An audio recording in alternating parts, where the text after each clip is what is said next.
All right, Shabbosai, good morning. Let us begin.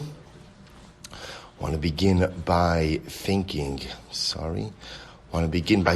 our sponsors for this morning's shir. To thank our Talmud Torah sponsors for the month of Elul, Avraham Shaindy Kelman, for dedicating all the shir and drashos in memory of their parents. We hope that in the merit of our Talmud Torah, the neshamas will have an aliyah and the family a nechama. We thank our week of learning sponsors, Alan Wiseman, in commemoration of the 10th yahrzeit of his beloved wife, Reda, Rivka Rachel bas Zecharya, Gesher and Rivkah Meyerowitz, in honor of the birth of a baby boy.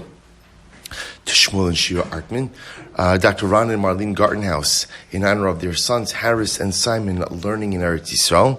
Paul and Paul Pollack as a zechus for refuah shlaimah for Andrew Rosenstein, Alter ben Golda Etcha of Columbus, Ohio, who is hospitalized with COVID.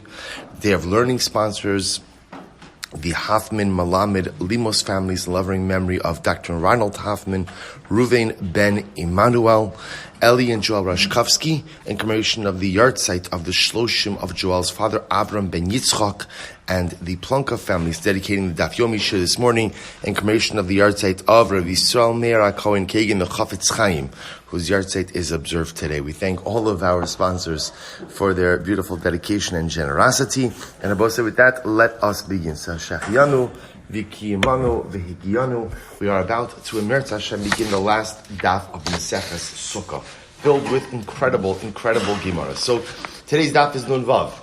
Nowhere else to go, right? Daf Nun Vav 56. We are picking up in Emertz Hashem at the Mishnah Nun Hayam at base 55b. Says the Mishnah, B'shlosha prakim b'shana hayu kol mishmaros shavos. At 3 times during the year, all of the mishmaros, all of the kohanic shifts were equal. Now we'll say, now remember again, this goes back to yesterday's discussion, that whereas the kohanim are divided up into 24 mishmaros, and each mishmar would serve over the course of a week.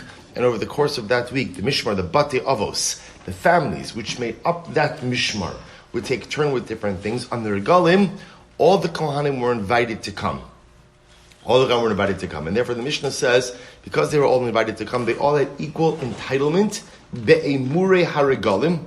Now, we'll discuss exactly what that means. Emurim usually refers to sacrificial parts which are burned on Mizbeach. So we'll have to see exactly what that phrase means. But okay, they're all equal with emure regalim, bechiluk lechem haponim, and with the division of the lechem haponim.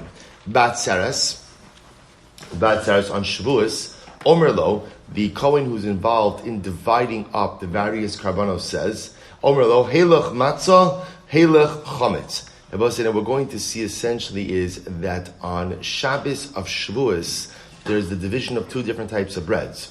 There is the lechem haponim, and then there's the shtei halechem, which is the unique offering of Shavuos.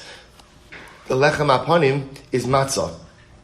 The shtei halechem is chometz. So we're going to see that when they divide up the various things over here, the Kohen says, some of you will get chometz, some of you will get matzah, some of you will get lechem haponim, and some of you are going to get, matzah, lechem, matzah, chometz. Some of you will get lechem haponim, some of you will get shtei halechem.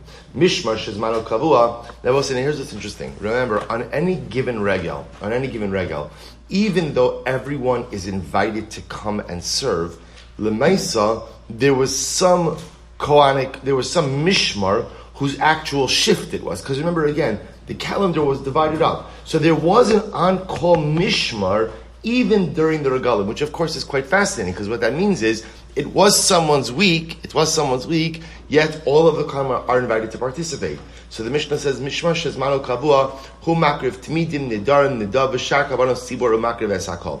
We're going to see, I will say, that again, as much as we say all the kohanim are invited to serve, and all the kohanim are invited to partake, they're invited to partake in things that are Yom Tov centric.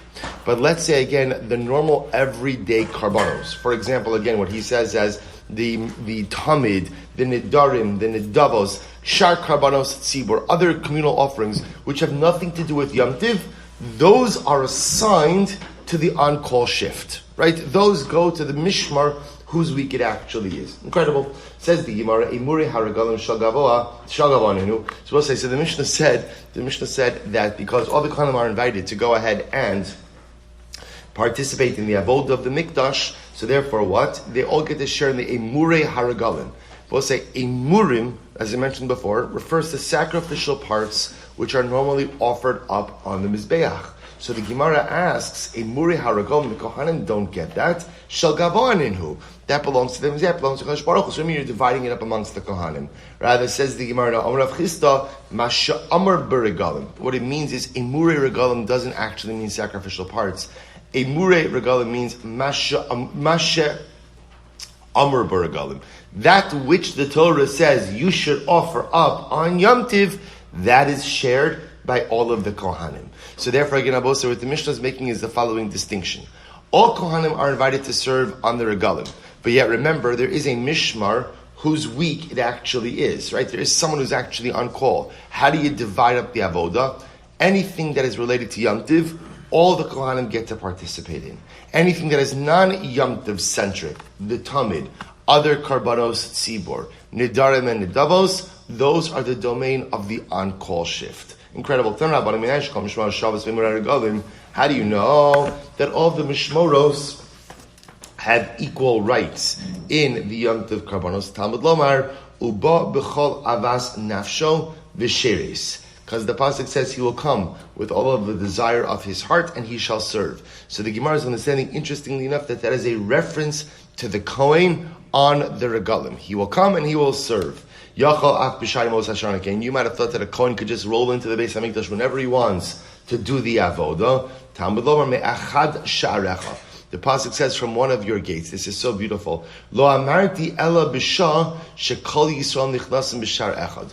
When do Kohanim have the ability to go ahead and show up and do the avoda as they please? Only be'achad sha'arecha. Listen to how beautiful this is. Only when all of Klal Yisrael is coming in through one gate. When is all of Klal Yisrael coming in through one gate? There's reference to all of Klal Yisrael coming in through the gate of Yerushalayim. The gate of Yerushalayim, ultimately again the regalim. So truly beautiful. Only when Klal Yisrael is all coming in through one gate that every Kohen has the right and the ability to show up to do avoda. Beautiful. And remember again, the Kohanim also all share in the division of the lechem apanim.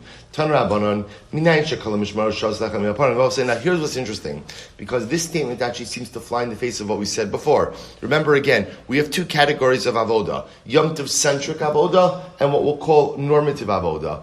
The division of the lechem apanim, which category would you put that into? What would you put that into?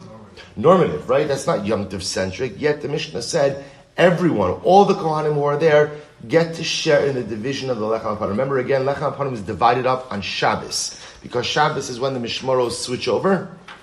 So the Gemara says, how do you know that all of the attending shifts, whoever's there, gets to share in Lechem HaPanim? Top of Nun Vav, Talmud Lomar, Chelek kechelek yochelu. Literally again, chelek kechelek, each according to his part will consume. Kechelek avoda, kach chelek achila.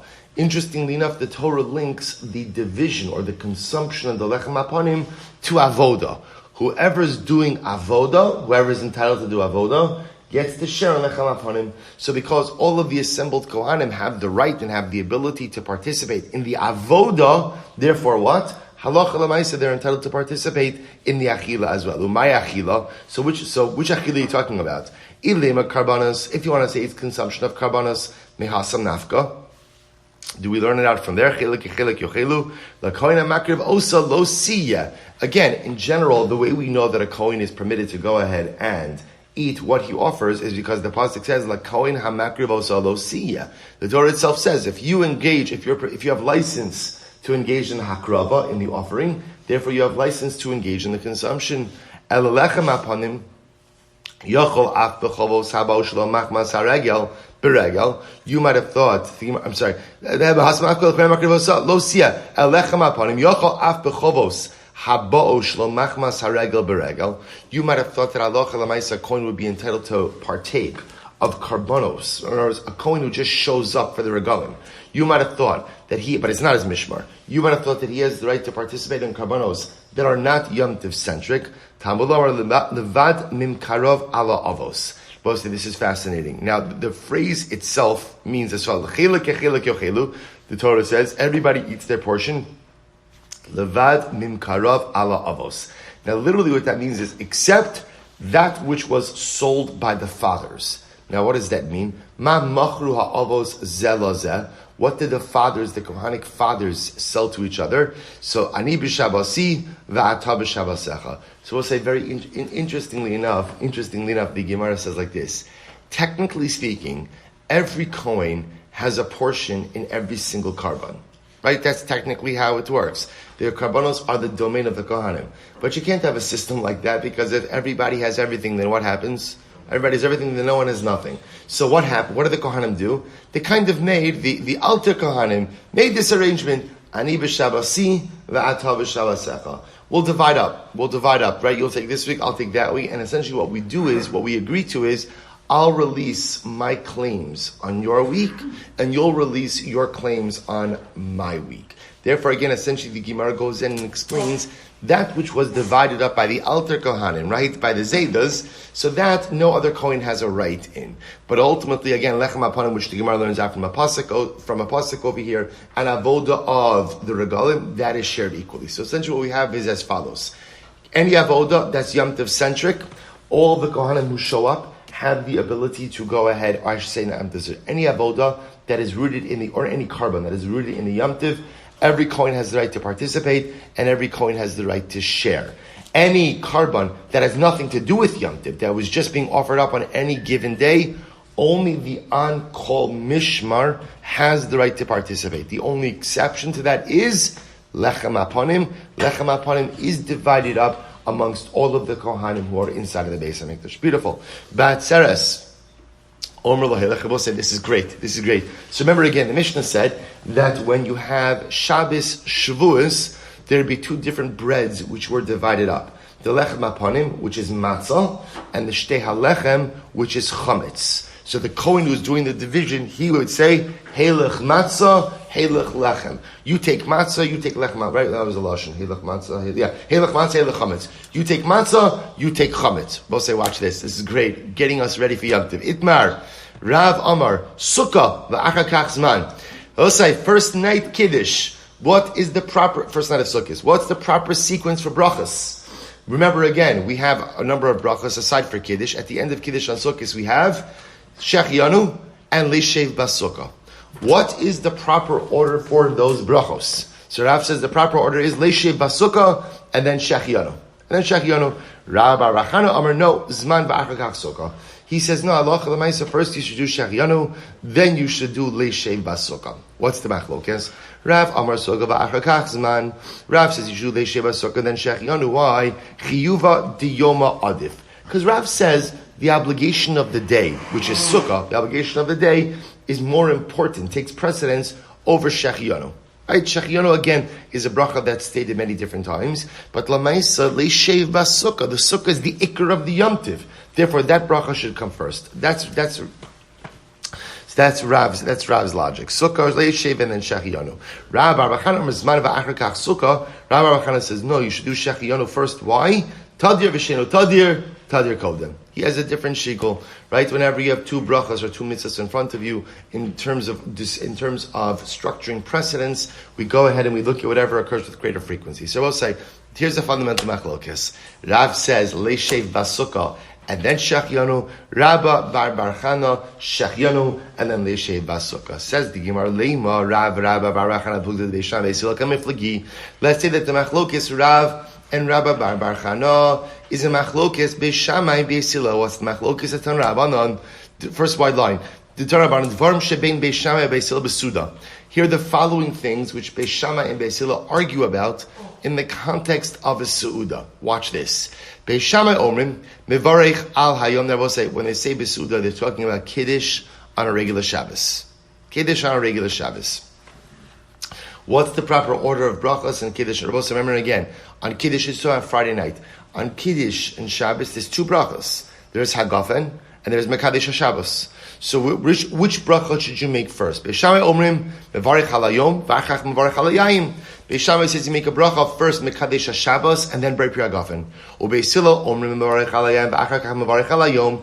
And Beisila says no, first you make a bracha of Hagafen and then you make the bracha of Kiddush Mekadesh HaShabbos. What's the logic? What's the machlokes? Beis Shammai omri mevarich alayom v'achar mevarich alayayin. So Beis Shammai says first you're going to make the bracha of Mekadesh HaShabbos, what we call Kiddush Hayom, and then Hagafen. Why? Shahayom gorim liyayin sheyavo. Because Beis Shammai will say, why are you making Hagafen? Why are you making Hagafen? You don't make Hagafen for one reason. Why? Because it's Shabbos. So therefore, again, it's the bracha of Mekadesh HaShabbos, which is gorim, which causes you to make the Hagafen. Therefore, it makes sense that the bracha of Mekadesh HaShabbos should come before the Hagafen. Furthermore, ukvar kiddush hayom v'adayin yayin loba. Furthermore, it's already Shabbos. Right? By the time you go ahead and you get to make Kiddush, Shabbos has already started. So because it's already Shabbos, Beis Shammai is espousing two ideas. Idea number one is that it's Shabbos, which causes the Hagafen. Therefore, the bracha of Mekadesh HaShabbos should come before Bri Hagafen. And furthermore, it's already Shabbos. So because it's already Shabbos, it makes sense to acknowledge the Shabbos identity of the day before Bri Hagafen. That's Beis Shammai. Beis Hillel says no. First you make Hagafen, then the bracha of Kiddush and Mekadesh HaShabbos. Why? Shayayin gor mekdusha sheti amar. Because we'll say, why are you making Kiddush?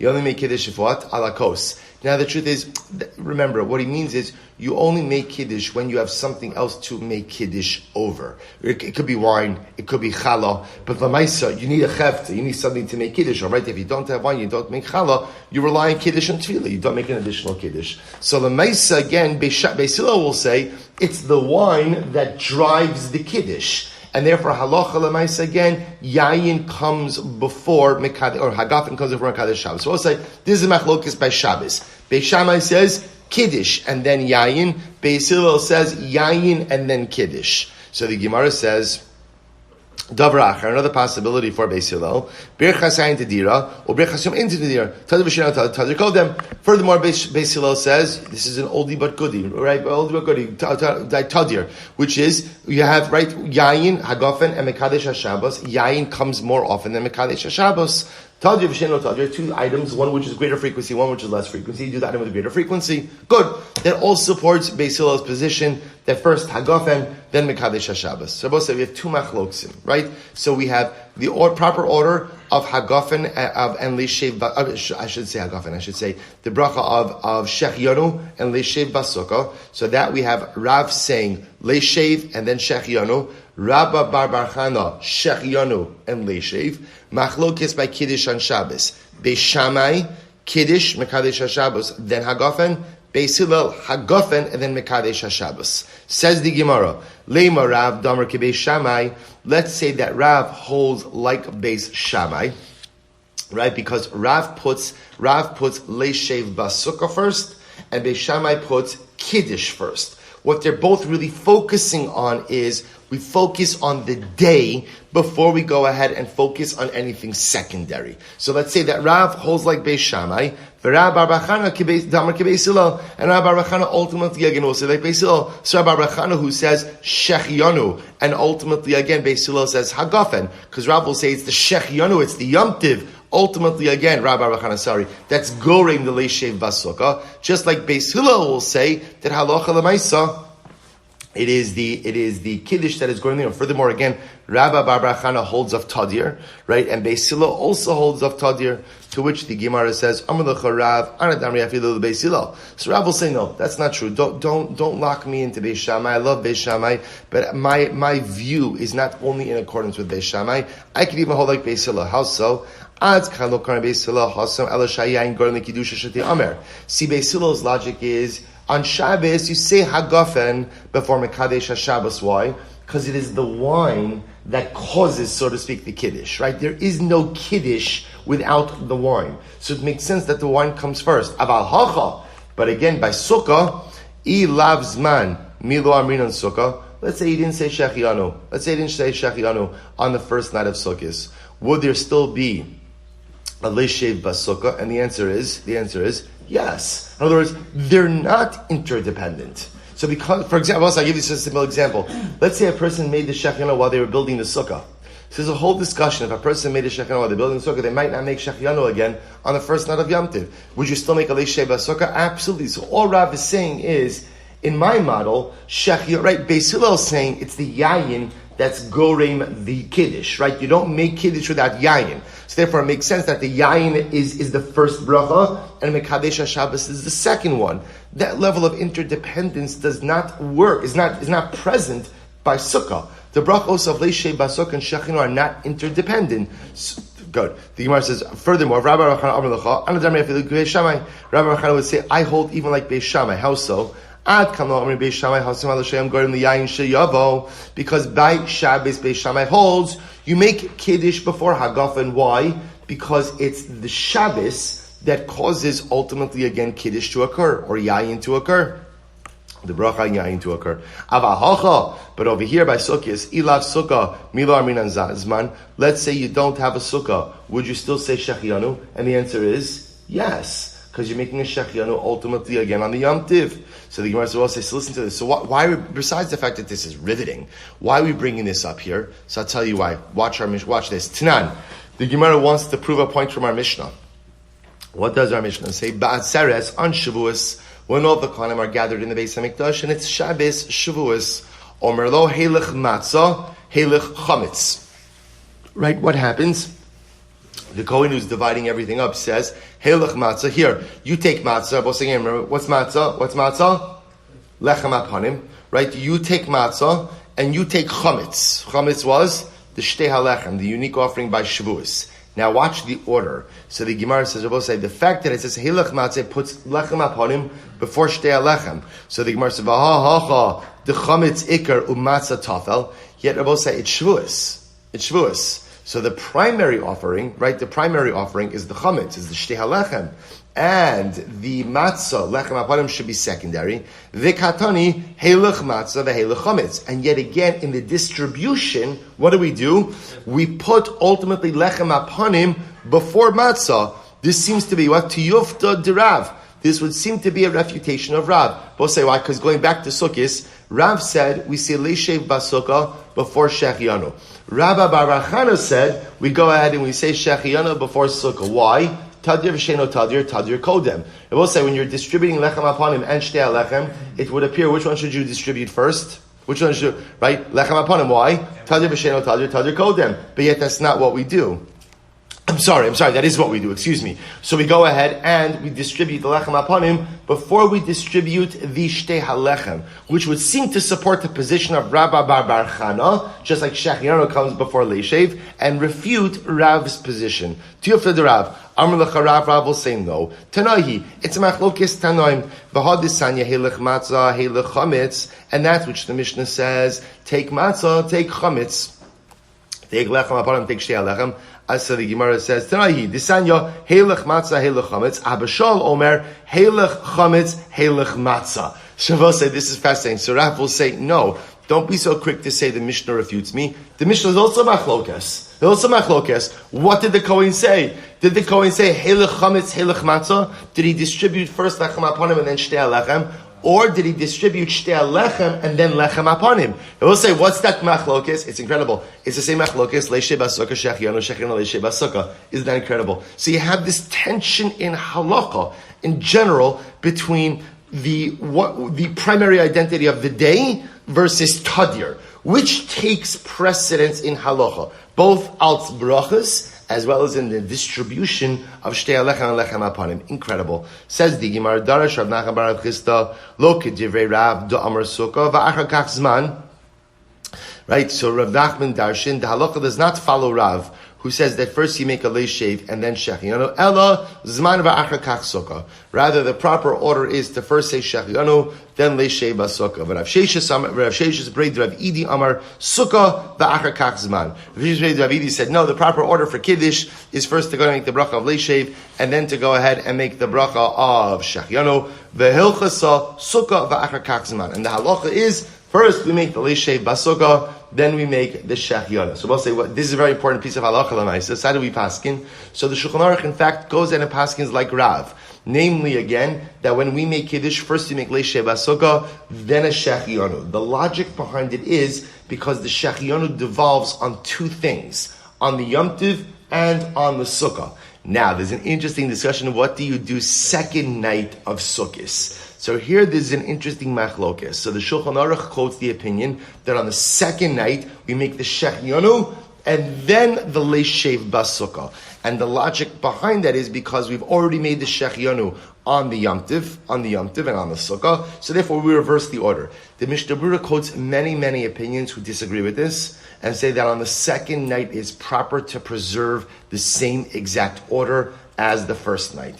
This is one of these beautiful halachas where the Shulchan Aruch says, the Mishnah Berurah says, the Avid Kimar Avid, Uda Avid Kimar Avid, whatever you do on the second night, you're fine. Meaning first night, everyone agrees, Leishev, and then Shechianu. Second night, differences of opinion, but whatever you do, whichever order of brachos you do, halacha l'maisa, you're covered.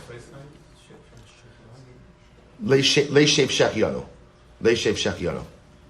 Yeah, but I'll give you the Maramakum. You could look at it. You could look at it in Eretz Hashem on your own. It's Simin Tafresh Mem Gimel Sedra Kiddush Yayin Kiddush Sukkah va'achar kach Zman. That's how Shulchan Aruch paskins. So again, it's Yayin Hagofen Kiddush Mekadosh Yisrael va'Zmanim Leishei Basukah and Shechianu. And then again for the second night, the Shulchan Aruch discusses that in Simin Taf Reish Samech Aleph. Good Maramakomos. Says the Gemara. Both says go weiter. Mishmar Shezmano Kavua Ushar Karbanos Sibor. So let's remember again. The Mishnah made the distinction between karbanos that are Yom Tiv centric versus what we'll call normative karbanos. So the karbanos associated with Yom Tiv, all the kohanim who are present get to share in them, but the regular everyday karbanos only go to the mishmar. So the Gemara says ushar karbanos sibor, other communal offerings. The Gemara says go to the mishmar on call. Lasuye, what does that come to include? Lasuye par he'elam davar shal tzibor usiire avodas kochavim. We'll say what that means is if over the course of the Yom Tov the Sanhedrin made an erroneous ruling and everyone acted on it,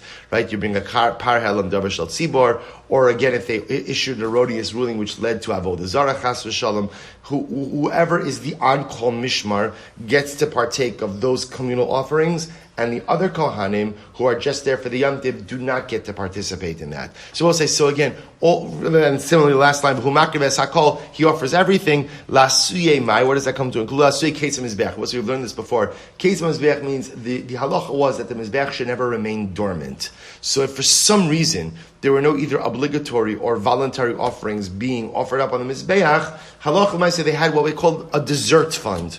And what was the dessert fund? This was just the fund to go out and bring karbanos on the mizbeach, so the mizbeach should never be dormant. So halacha l'maisa, what comes out is as follows.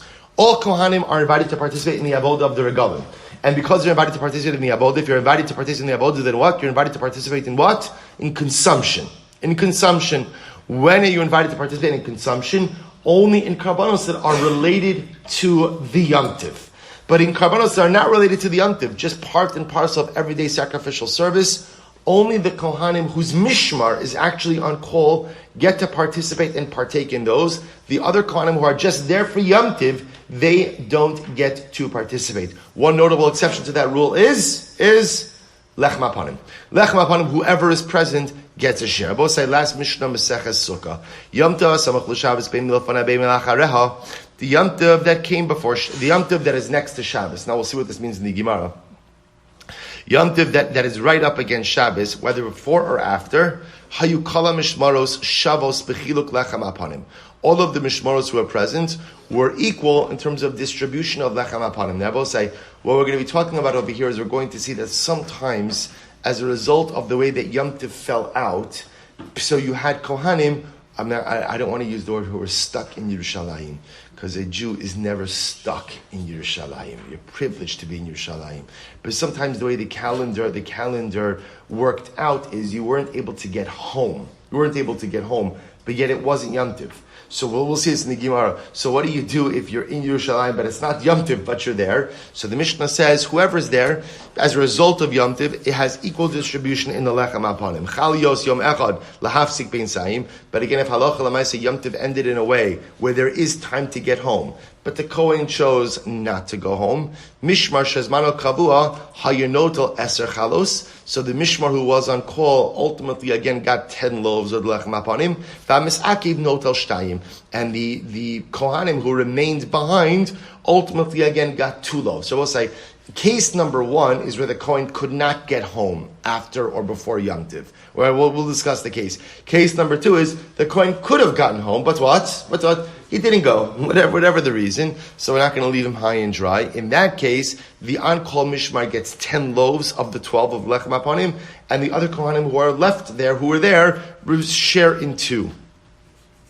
B'shari Mosashar, on the rest of the year, meaning the rest of the year means on a regular Shabbos, Hanichnas Notel Sheish, the shift that is entering, right? The shift that is nichnas, that is coming on to duty, gets 6 loaves, Vayotzi Notel Sheish, and the shift that is leaving gets 6. This is on a regular Shabbos. The Gemara says, Rabbi Yehuda Omer Nichnas Notel Sheva, Vayotzi Notel Chamesh. Rabbi Yehuda says the shift coming in actually gets 7 loaves, and the shift departing gets 5 loaves. Now, I want to point out, remember, the actual end total it's the same, right? Because remember again, if you're getting 7 as the entering shift this week, that means what? You're getting 5 as the departing shift next week. So it's interesting. You still get the same number. We'll see Rabbi Yehuda divides it up like that.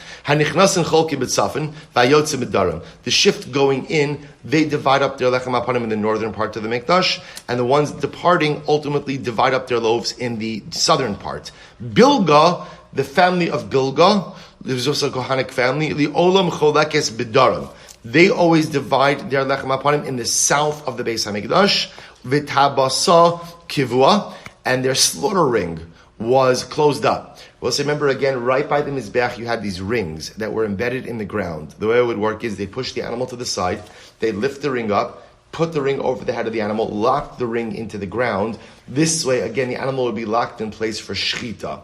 The family of Bilga was punished, and one of their punishment was their ring was permanently closed, which meant that they were unable to slaughter karbanos. We'll discuss why they were punished. So you see over here, by the way, that Kohanic families had their own ring. I mean, come on, everybody needs their own slaughter ring. Who doesn't have a slaughter ring, right? And then again, what else? So number one, their slaughter ring was locked up, as well as their knife cubby. Their knife cubby, right? So what's the knife cubby? Kishmo Kenhu. When you were a Kohen, you had your own knives. So remember again, there were these cubbies, these chambers in the area of the Kodesh, where Kohanim used to keep their knives, right by the Ulam. Their cubby was closed up. So the family of Bilga was punished in 3 ways. Number one, they do their division of lechem hapanim in the south, whereas everyone else does it in the north. If you're an entering shift. Number 2, their slaughtering was closed. Number 3, their knife cubby was closed. Says the Gemara, what does it mean when Yom Tov fell before or after Shabbos? If you want to say that before, it means Yom Tov Rishon, right? That Shabbos is Yom Tov Rishon, afterwards means Yom Tov Acharon. Hainu Shabbos Shabbos al-Chag. Then that's the case of Shabbos in the midst of Yom Tov. Ela lefaneha Yom Tov Acharon ulacharei Yom Tov Rishon. So what it's referring to is as follows: if the last day of Yom Tov falls on a Friday, that means that any Kohanim who came to Yerushalayim for the regal will be what? Will be in Yerushalayim for Shabbos, right? And similarly, again, if Yom Tov starts on Sunday, any Kohen who wants to be there for the beginning of Yom Tov, by definition, is going to have to be there when? Friday. So, or Shabbos, I should say. So you have to get there Friday, but you have to be there Shabbos. So we'll say the idea that the Mishnah is saying is, if because of the way Yom Tov fell out, either how it ended or how it's going to begin, you Kohen, by definition, have to be in Yerushalayim for Shabbos, we make sure that ultimately, again, everyone gets to participate equally in the Lechem HaPanim. As the Gemara says, My time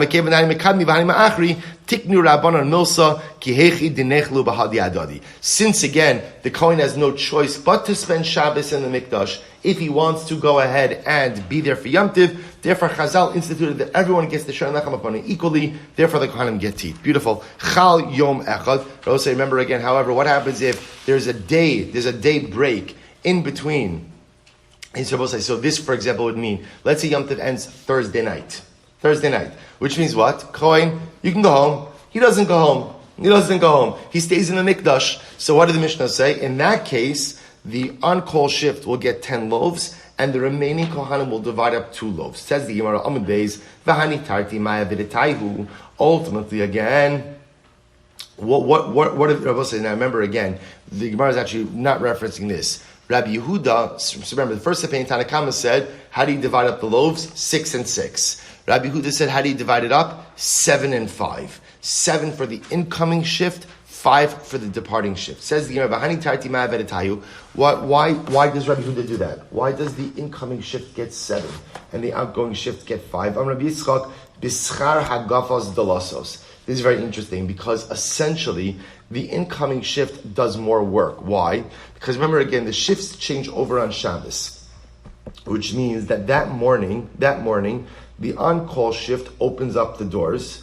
The incoming shift has to close the doors that night. So there's an extra avoda involved in their week of service. Rabbi Yehuda says because there's an extra avoda involved in the week of service, we paid them extra, right? Again, the payment should reflect the nature of the services delivered. The incoming shift does more work than the outgoing shift. Says the Gemara, that doesn't make any sense. B'nei malei dal bidal, but it's a wash. In other words, it's the same 12. So remember again, so the incoming shift last week, they got 7 because they closed the doors. They'll get 5 this week when they depart, right? The incoming shift this week, they're going to get 7 this week for the extra work, but less later on. So what's the pshat? But it's the same, right? At the end of the day, every mishmar is partaking of how many loaves of lechem upon him? 12. So I don't understand. You're not paying anyone more, anyone less. You're just dividing it differently. To which the Gemara says, Amar Abaye, Botzina Tava Mikra, teaches us a very important lesson. That sometimes a small gourd is worth more than a large gourd. Which means, if somebody gives you a small gourd and it's attached to the ground, right? And you have a choice. What's the choice? Let it grow and develop into a larger gourd, or take it now. Assuming it's edible and usable now, or take it now. So Abaye says, what do we learn from here? Take it now. Because sometimes if you wait to let it grow bigger, hopefully that'll become more. What happens? It could get ruined, right? It could become rotten, it could get eaten, it could get stolen. So sometimes in life there's the yesod of taking advantage of the opportunities that present themselves to you and not waiting in life for something greater which may come along. An incredible yesod. So Lemais, at the end of the day, you're right, it's a full 12. But right now, we want to recognize them for the extra work that they've done.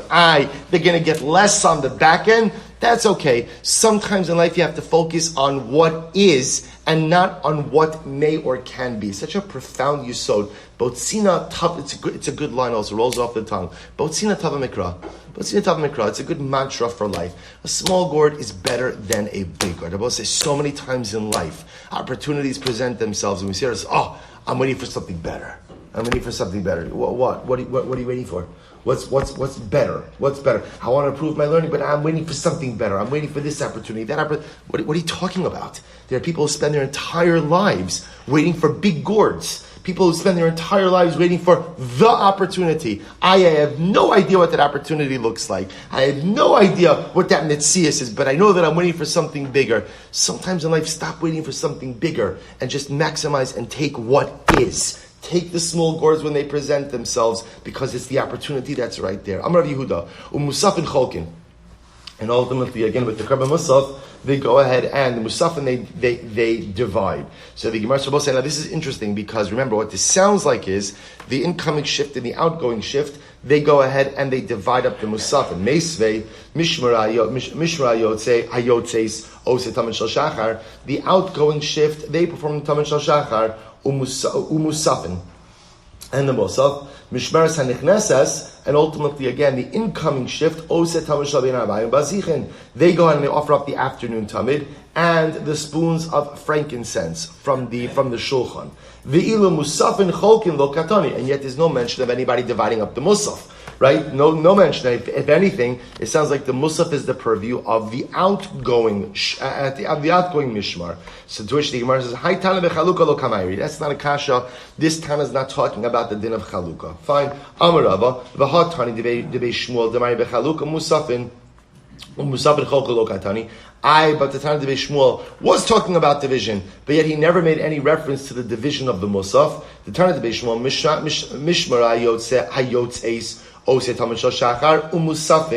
departing mishmar, they do the morning tamid and the musafin. Ultimately, again, the incoming mishmar, they do the tamid shel ben arbayim in the afternoon tamid and the bazichin, the spoons of frankincense. There were 4 kohanim who went in. Shnayim mishmar zu, u'shnayim mishmar zu. This is for the division of lechem apanim. 2 from the outgoing mishmar, 2 from the incoming mishmar.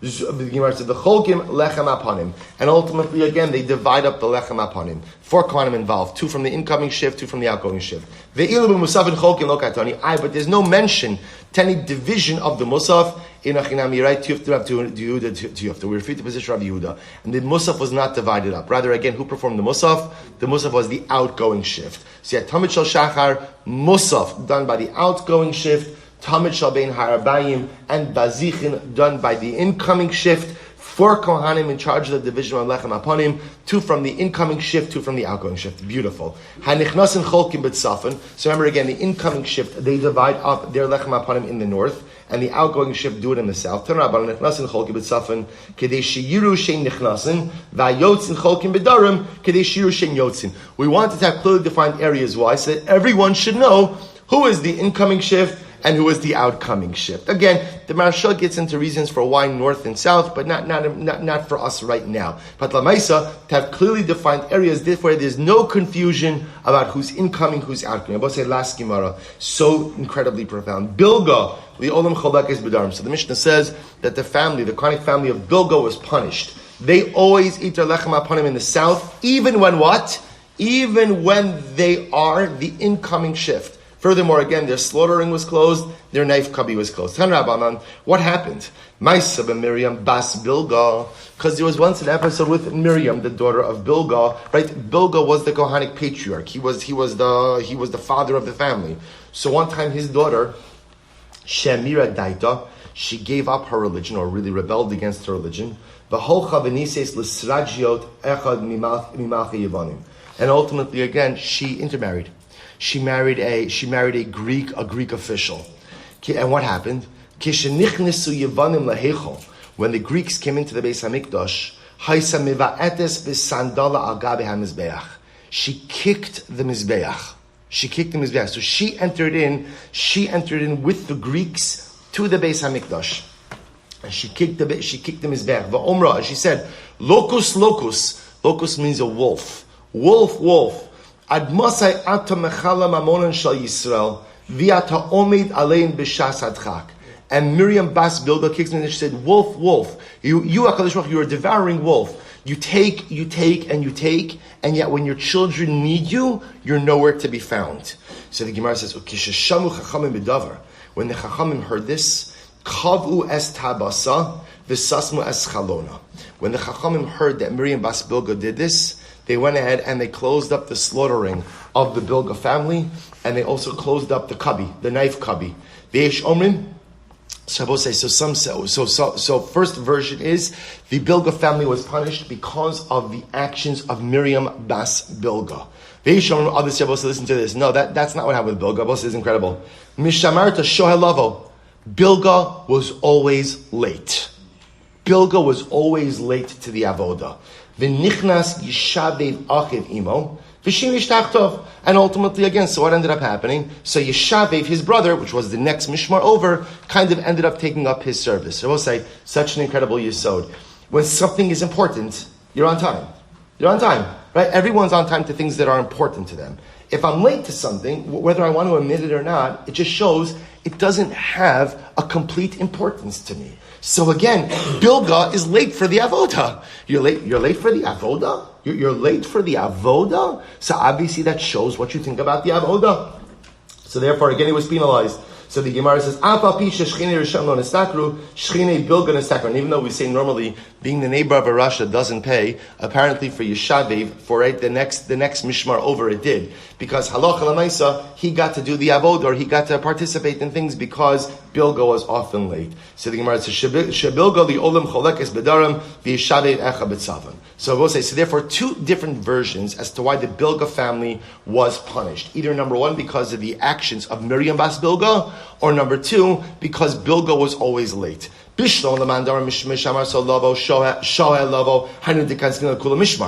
I understand according to the second version. If you tell me that Bilga lost the opportunity to do shchita, their knife cubby was closed up, and they are penalized by always going ahead and eating lechem apanim in the south because they were late, I understand that punishment. I understand that. Because at the end of the day, at the end of the day that shows a certain lack of reverence and covet for the avod. That makes sense.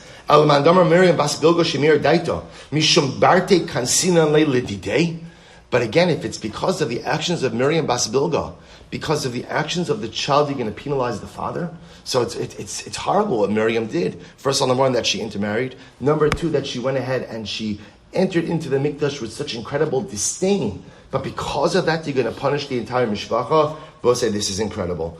Amr Abaye in. Abaye says yes. Do you know why? Keda Amri inshi shusa dianuka b'shuka. The way you hear a child talk in the marketplace, o davua o diime, comes from his father or from his mother. We'll say an incredible, look at Rashi for just a moment. Shusa biyanuka b'shuka davua o diime. Rashi says, Mashal hedyo tu masha tinok medaber b'shuk me aviv o me imo shama. The way that a child talks, he hears from his mother or his father. Im lo shama me avia shay mevaze es avoda lo amra kan shusa dibar. We'll say, do you understand the divrei yah? The Satmar Rebbe says something incredibly beautiful about this. He says, at the end of the day, if you notice, by the way, Chazal don't penalize Bilga, right, the Bilga family, for Miriam's intermarriage, right? Children make their own decisions. And unfortunately, we know this all too well. A parent could do everything right, whatever that means to do everything right. A parent could do everything right, but Lamaisa, children have Bechira. Children have Bechira, they have free choice, and they use that free choice in different ways. What Chazal feel is where children are a reflection of their parents, are in their hashkafas, are in their yedias, and how they speak. Right? My approach and my orientation specifically towards Yiddishkeit and towards HaKadosh Baruch Hu is embedded in me from my parents. Now, it's true, I have Bechira in that area as well. You always have Bechira. And many times, again, parents could do everything right, and yet my children still make their own decisions to do different things than I ever thought they would. But Lamaisa, from the eyes of Chazal, if Miriam Bas Bilga is talking this way about the Mizbeach, where do you see this idea that you walk into the Mikdash and you keep the Mizbeach locus? So Chazal felt that has to come from her father. You want to intermarry? That's between you and HaKadosh Baruch Hu. That's not our business, so to speak. But you demean HaKadosh Baruch Hu like this and you demean the Avodah, where does that come from? Where does that come from? Where does speech like that come from? Where does a mindset like that come from? Well, 1 second. All right, even if you're right, that right, Mr. and Mrs. Bilga maybe didn't give their daughter Miriam the right chinuch. You're going to penalize the entire mishpacha. Amar Abaye, yes. Ay l'rasha, ay l'shcheno. Tov l'tzadik, tov l'shcheno. Ultimately, yes, because at the end of the day, that's what happens. There's a certain level of collective responsibility. I just point out, the Rashi doesn't include that pasuk in Rashi says something amazing. I know we're late. Rashi says something amazing. Where do you learn the concept of Ay l'rasha, ay l'shcheno? This is incredible. Where do you learn it from? We know it's a mission in Avos. Where does the concept learn from? Rashi says it's learned from Sara'as Habatim. Listen to this. You own a home, right? I have a home. Let's say again, what do you call the homes that have a shared middle wall? Semi-attached, right? You have a semi-attached home. So we'll say, watch this. Imagine a person lives in, right? Reuven should live in a semi-attached home. Reuven gets sara'as on his wall. We'll say, so what's that? What happens when you get sara'as on the bricks of your house? What happens? You pull it out. Who does that impact? Shimon. Shimon didn't do anything. The sara'as came out on Reuven's side, right? Which means Reuven did something. It did nothing. Shimon didn't do anything. Ay l'rasha, ay l'shcheno. Rashi says that's how we learn out this concept. And the Gemara says at the end of the day, halacha l'maisa, because this happened in the Bilga family, the entire mishpacha is impacted. But I'll just end off with this. We're really going to end. The Satmar Rebbe, just to expand a little bit what I mentioned before, he says again, I'm going to read to you, he says, because someone intermarried, Chazal aren't going to penalize the entire mishmar. They're not going to penalize the mishmar. He goes on, the Rebbe goes on and he says, what you do in your life between you and HaKadosh Baruch Hu, that's between you and HaKadosh Baruch Hu. No one has the right to stand in judgment of that. But the moment what you do has an impact upon others, the moment that what you do impacts those around you, That's where ultimately there's responsibility. Miriam Bas Bilga, you want to go out and marry this Greek general. That's your. It's a rachmanis. It's horrible, but that's your cheshbon. But the moment you come in and you kick the mizbeach, the moment you come in and you publicly mechalel Hashem shamayim, then at the end of the day we can't have that. Once you impact the klal, once you impact the collective, once you impact the community, that's when your transgression becomes much more heinous and much more significant. So I will say, we see from here so many incredible lessons. Number one, be careful what you say around your kids, because at the end of the day, they will always repeat it. But it's not just what you say, it's what you say, it's how you say it, it's when you say it. You talk during davening, your kid learn to talk during davening. You speak Lashon Hara, your kids speak Lashon Hara. You demean Talmidei Chachamim, your kids will demean Talmidei Chachamim. You're critical of everyone and everything and have something negative to say about everyone, your kids will do the same exact thing. But Lamaisa, the converse is also true. You talk Torah, you talk Kiddusha, you talk about the Ribbon Shalom, you speak about the privilege of being a Jew. Your children begin to speak. Our children mimic us in every single way, and we are responsible for the hashkafas that our children ultimately hold in life, because their hashkafas are a reflection of our hashkafas as well. When we sin, which we all do, we have to try to minimize the damage between ourselves and HaKadosh Baruch Hu. We have to be so careful not to allow the byproduct of our hate to spill out into the collective. Because the moment it spills out into the collective is the moment ultimately, again, where there's enhanced liability and culpability, as evidenced by Miriam Bas Bilga. Oile Rasha, Oile Shcheno. We have to be so careful about the people we keep company with and the influences that we surround ourselves with, because everyone and everything has an impact on us. So we'll say it has been an incredible privilege to finish Meseches Sukkah together. Shechiyanu, Vikimanu, Vigiyanu Lazmanazeh, Hadron Alecha Acholil, Uslikala Meseches Sukkah, Vosai Mirtzash, and right on time. I just want to add on, Baruch Hashem, right on schedule. So I just also want to point out, tomorrow we begin Meseches Be'ah. This is another short Mesechta, a whole bunch of short Mesechtas going into Yamim Noraim. What an incredible zechus. Yamim Noraim is all about new beginnings. All about new beginnings. And the fact that we have the opportunity for a new beginning, a new Masechta, literally again in the days before Rosh Hashanah, is a privilege to income on, immeasurable privilege. May we be Zocheh Mirtz Hashem to start the Masechta tomorrow, to start it strong together, to start strong, to finish strong, and in Mirtz Hashem to relish the opportunity we have each and every day. Mazel Tov, Shkoyach.